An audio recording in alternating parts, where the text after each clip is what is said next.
Hello everyone, class 12th RBSC. Dear student, Piyush Prabha का chapter 3 गोरा कहानी प्रीवियस क्लास में मैंने आपको पढ़ाई। उसमें हमने अब तक क्या पढ़ा? गोरा जो है वो महादेवी वर्मा के घर एक आई हुई गाय है। ठीक है, महादेवी वर्मा जो है वो लेखिका महादेवी वर्मा ये छायावादी कवियत्री है। इन्हें जीव जंतुओं से बहुत अधिक प्रेम था। ठीक है, ये अपने पास बहुत से जीव जंतु पालकर रखती थी। इनकी बहन श्यामा ने एक बार इन्हें कहा कि तुम और जंतु अपने पास रखती हो, गाय क्यों नहीं पालती? तो ये अपनी बहन के घर से गाय को लेकर आती हैं। गाय का स्वागत इनके घर पे इस तरीके से किया जाता है जैसे किसी मनुष्य का नए आए मनुष्य का स्वागत किया जाता है। ठीक है, गले में माला पहनाना, मिठाई खिलाना गाय को। ठीक है, इस तरीके से गाय का स्वागत किया गया। ठीक है, गाय का महादेवी वर्मा के घर में बहुत अच्छे से स्वागत किया। जैसा कि मैंने आपको बताया, जब गाय घर पे आती है तो उसको सफ़ेद फूलों की, गुलाबों की माला पहनाई जाती है। लाल गुलाबों की, सफ़ेद गुलाबों की माला पहनाई जाती है। केसर और रोली का टीका लगाया जाता है। घी का चौमुखा दिया बनाकर उसकी आरती उतारी जाती है और उसे दही और पेड़ा खिलाया जाता है। क्यों?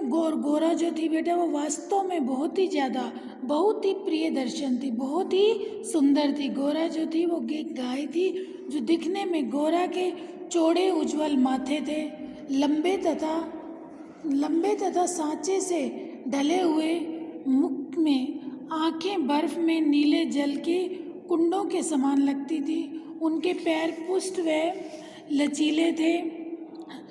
चिकनी भरी हुई पीठ, लंबी सुडौल गर्दन, निकलते हुए छोटे सींग, भीतर की लालिमा की झलक देते हुए कमल की दो अधखुली पंखुड़ियों जैसे कान, लंबी और अंतिम छोर तक काले सघन चामर का स्मरण दिलाने वाली पूंछ, सब कुछ सांचे में ढला हुआ सा था। अर्थात सब बहुत ही सुंदर था।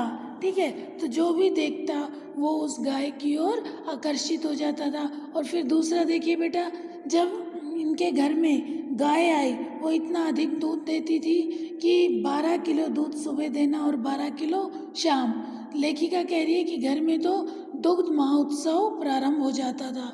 दोते समय गोरा के बछड़े के लिए काफ़ी दूध छोड़ने के बाद बचा हुआ दूध आसपास के बाल गोपाल से लेकर घर के पालतू कुत्ते बिल्ली तक भी मानो दूधो नाव का आशीर्वाद फलित होने लगा। उस समय वे सब गोरा के चारों ओर उछलने कूदने लगते थे और घर में दुग्ध महोत्सव जैसा दृश्य बना रहता था। देखिए, फिर गोरा को मृत्यु से बचाने के लिए लेखिका ने बहुत से उपाय किए। गोरा की मृत्यु किस कारण हुई बेटा?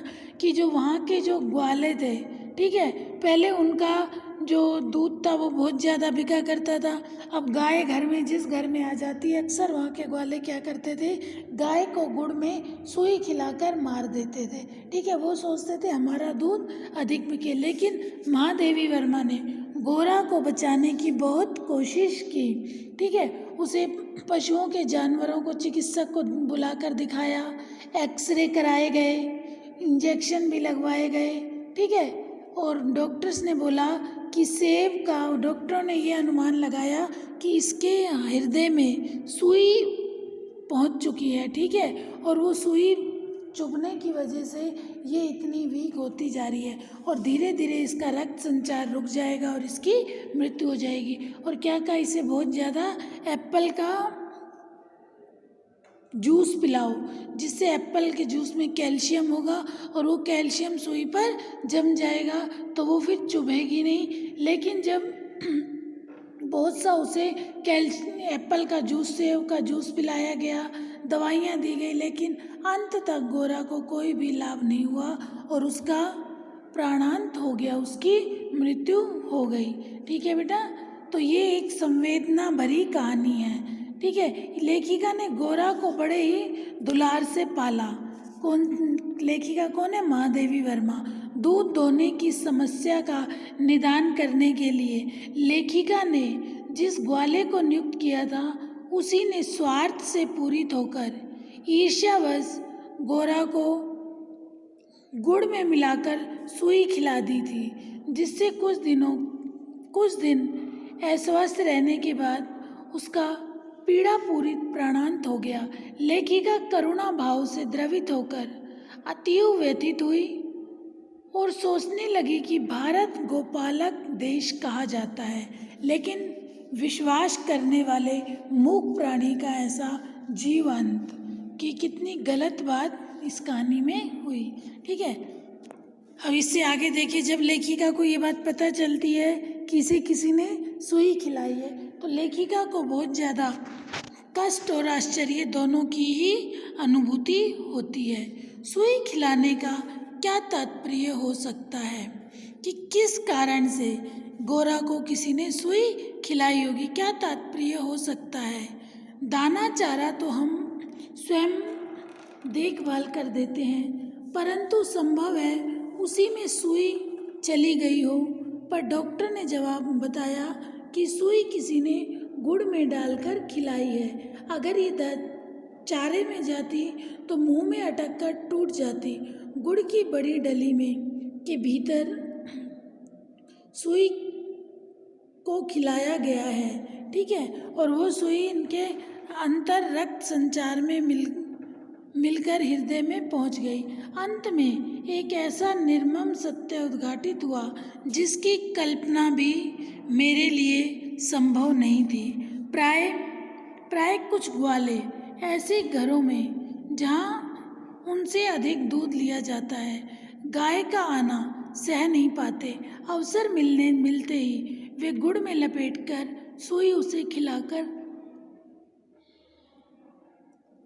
सुई खिलाकर उसकी असमय मृत्यु निश्चित कर देते हैं। गाय के मर जाने पर उन घरों में वे पुनः दूध देने लगते हैं। सुई की बात ज्ञात होते ही ग्वाल एक प्रकार से अंतर्ध्यान हो गया, वही ग्वाला जो दूध निकालने के लिए रखा था। अतः संदेह का विश्वास में बदल जाना स्वाभाविक था। भी अब तक तो लेखिका को संदेह ही था कि शायद इसने ऐसा किया हो, लेकिन अब वो बात विश्वास में बदल गई, क्योंकि वो वहाँ से भगा क्यों। वैसे उसकी उपस्थिति में भी किसी कानूनी कार्यवाही के लिए आवश्यक प्रमाण जुटाना असंभव था। देखिए बेटा, जब तक किसी को अपने आँखों से कोई गलत कार्य करते नहीं देखा जा सकता, तब तक हम किसी पर कोई भी आरोप नहीं लगा सकते। ठीक है, कोई भी आरोप नहीं लगाया जा सकता। तब गोरा का मृत्यु से संघर्ष आरंभ हुआ। उसकी स्मृति मात्र से लेखिका कह रही है कि उसे याद करके ही आज भी दिल बहुत ज़्यादा दहक उठता है, सिहर उठता है। डॉक्टरों ने कहा गाय को सेव का रस पिलाया जाए तो सुई पर कैल्शियम जम जाएगा और वो उसे परेशान नहीं करेगी। अतः नित्य कई सेर सेवों का रस निकाला जाता और नली में गोरा को पिलाया जाता। शक्ति के लिए इंजेक्शन दिए जाते। पशुओं के लिए इंजेक्शन के लिए सूजे के समान बहुत लंबी मोटी सिरिंज तथा बड़ी बोतल भर दवा की आवश्यकता होती। अतः वह इंजेक्शन भी अपने आप में शल्य क्रिया जैसा यातनामय हो जाता। पर गोरा अत्यंत शांति से बाहर और भीतर दोनों ओर की चुभन और पीड़ा सहती थी। केवल कभी कभी उसकी सुंदर पर उदास आंखों में के कोनों से पानी की 2 बूंदें टपकने लगती थी। अब वह उठ नहीं पाती, परंतु मेरे पास पहुंचते ही उसकी आंखों में प्रसन्नता की छाया सी तैरने लगती है। पास जाकर बैठने पर वह मेरे कंधे पर अपना मुख रख देती है और अपनी खुरदरी जीभ से मेरी गर्दन चाटने लगती है। लालमणि बेचारे को तो माँ की व्याधि और आसन्न मृत्यु का बोध नहीं था। लालमणि कौन था? गाय का बछड़ा। उसका नाम क्या रखा गया था? लालमणि। उसे दूसरी गाय का दूध पिलाया जाता जो उसे रुचता नहीं था। वह तो अपनी माँ का दूध पीना और उससे खेलना चाहता था।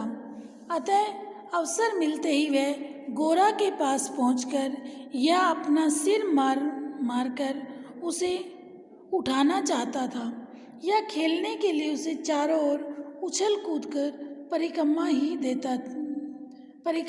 देता रहता था। मैंने बहुत से जीव जंतु पाल रखे हैं, अतः उनमें से कुछ समय असमय विदा देनी ही पड़ती है, परंतु ऐसी मर्म व्यथा का मुझे स्मरण नहीं। लेखिका कह रही है कि मैंने बहुत से जीव जंतु पाल रखे हैं, लेकिन जब उनको मृत्यु होती है, उन्हें जब विदा किया जाता है, तो लेखिका कह रही है बहुत ज़्यादा दुख होता है, लेकिन ऐसी मर्म व्यथा का मुझे स्मरण नहीं कि जितना दुख मुझे आज हो रहा है गोरा की मृत्यु पर, कि कितनी अच्छी थी वो गोरा और किसी ने उसे किस तरीके से गुड़ में सुई डालकर खिलाकर उसकी मृत्यु करवा दी। इतनी हष्ट पुष्ट सुंदर दूध से उज्जवल पैसविनी गाय अपने इतने सुंदर चंचल वत्स मतलब बछड़े को छोड़कर, बेटे को छोड़कर किसी भी क्षण निर्जीव और निश्चेष्ट हो जाएगी, यह सोचकर भी आंसू आ जाते हैं। लखनऊ, कानपुर आदि नगरी से भी पशु विशेषज्ञों को बुलाया, काफ़ी डॉक्टर्स को बुलाया। स्थानीय पशु मतलब अपनी जगह के अलावा और अलग अलग जगहों से पशुओं को बुलाया गया। पशु चिकित्सक तो दिन में 2-3 बार आते रहे, परंतु किसी ने ऐसा उपचार नहीं बताया जिससे आशा की कोई किरण मिलती हो। निरुपाय मृत्यु की प्रतीक्षा का मर्म वही जानता है जिसे किसी असाध्य और मरणासन रोगी के पास बैठना पड़ा। जब गोरा की सुंदर चमकीली आंखें निष्प्रभ हो चली और सेव का रस भी कंठ में रुकने लगा, तब मैंने अंत का अनुमान लगा लिया। अब मेरी एक ही इच्छा थी। लेखिका क्या कह रही है? अब मेरी एक ही इच्छा थी कि मैं उसे अंत समय उपस्थित रह सकूं। दिन में ही नहीं, रात में भी कई बार उठकर मैं उसे देखती थी। किसे? गोरा को। अंत में एक दिन ब्रह्म मुहूर्त में 4 बजे जब मैं गोरा को देखने गई, तब जैसे ही उसने अपना मुख सदा के समान मेरे कंधे पर रखा, वैसे ही वह एकदम पत्थर जैसा भारी हो गया और मेरी बाह पर से सरकता धरती पर आ गया। कदाचित सुई ने हृदय को भेदकर बंद कर दिया। गौरांगनी को ले जाते समय मानो करुणा का समुद्र उमड़ आया, परंतु लालमणि इसे भी खेल समझ उछल कूदता रहा। यदि दीर्घ निश्वास या शब्दों में अनुवाद हो सके तो उसकी प्रतिध्वनि कहेगी, आहा मेरा गोपालक देश। गोपालक, गायों को पालने वाला।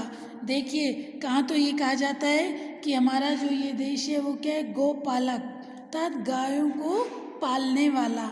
और वही गोपालक देश जिसके गोपालों ने इस गाय को अपने ही हाथों से मारने के कारण ही उसे सुई गुड़ में डालकर उसे सुई खिलाई गई। तो देखिए बेटा, ये गाय करुणा की कविता है। इस कथन में क्या लोक में गोरा रेखा चित्र की मूल संवेदना क्या है कि किस तरीके से गाय को मारा, और लेखिका ने इसका अंत कितना, लेखिका कह रही है कितना अधिक दुख हुआ जब गोरा को अंत समय में विदा किया गया। और बेटा इसमें एक लाइन ये भी आई थी, महात्मा गांधी के गाय करुणा की कविता है। इस बात में क्या भावना है? देखिए, गाय की आंखों में अपने पालक के प्रति विश्वास होता है। वह पालक के प्रति अपनी हानि की आशंका नहीं करती और न ही उसे विस्मय होता है कि हमारा पालक ही हमें हानि पहुंचाएगा। ठीक है, गाय को कभी ये नहीं रहता कि जो गाय को पाल रहा है, पोष रहा है, वो कभी उसको नुकसान पहुंचाएगा। ठीक है, जब गाय मनुष्य जाति पर इतना विश्वास करती है तो बदले में मनुष्य को गौ हत्या बंद कर देनी चाहिए। गायों की हत्या नहीं होनी चाहिए। ठीक है बेटा, क्लियर हो गया? ओके, ये चैप्टर कंप्लीट हो गया आपका। अब नेक्स्ट क्लास में नेक्स्ट चैप्टर स्टार्ट करेंगे। इस कहानी को अच्छे से पढ़ लेना। बहुत ही सिंपल, साधारण और बहुत ही करुणा भरा एक रेखा चित्र है। ठीक है, आहा मेरा गोपालक देश, लास्ट की एक लाइन आती है इसमें, आहा मेरा गोपालक देश। देखिए, गोरा जो है वो महादेवी को बहुत ज़्यादा प्रिय है। महादेवी को तो वैसे ही सभी जीव जंतु बहुत ज़्यादा पसंद है, लेकिन गोरा उसे बहुत ज़्यादा पसंद है। जब गोरा का मृत शरीर गंगा में समर्पित करने ले जाया गया तो उस समय लेखिका का हृदय करुणा और वेदना से अत्यधिक व्यथित हो रहा था, परंतु गोरा का बछड़ा उस करुणाजनक दृश्य को भी एक खेल समझ रहा था और उसके ऊपर उछल कूद कर रहा था। उस समय लेखिका ने अपनी पीड़ा को व्यक्त करते हुए ऐसा कहा कि गाय को हमारे देश में माता के समान पूज्य माना जाता है और भारतवासी स्वयं को गोपालक कहते हैं। ठीक है, और वह गाय के साथ क्रूर मजाक षड्यंत्र मात्र है, क्योंकि कुछ निर्दयी लोग ऐसे उपयोगी पशुओं से भी ईर्ष्या रखकर स्वार्थ पूर्ति की दृष्टि से उनके साथ ऐसा क्रूर आचरण करते हैं जो निंदनीय है। वह कहाँ का और कैसा गोपालक देश है कि जो गायों के साथ भी ऐसा घिनौना कार्य करते हैं, तो कहाँ से ही वह गोपालक देश कहलाएगा। ठीक है, जिस गाय को माता का दर्जा दिया जाता है, कहा जाता है गाय हमारी माता है, माँ के समान पूजनीय है, गाय में 33 करोड़ देवी देवताओं का वास माना जाता है, और उसी गाय को इस तरीके से निर्मम हत्या उचित नहीं है। ठीक है बेटा, कंप्लीट हो गया चैप्टर। इस कहानी को पढ़ लेना। नेक्स्ट क्लास में नेक्स्ट चैप्टर स्टार्ट करेंगे। Okay, thank you.